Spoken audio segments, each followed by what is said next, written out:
এগুলো মোটামুটি কমপ্লিট হয়ে গেছে, মোটামুটি সিদ্ধ হয়ে গেছে। তখন আমি দিয়ে দিব টমেটো,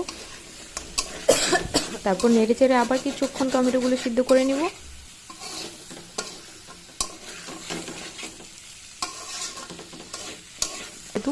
অবশেষে রান্না শেষে আমি উপর দিয়ে একটু ধনেপাতা ছিটিয়ে তারপর চুলাটা বন্ধ।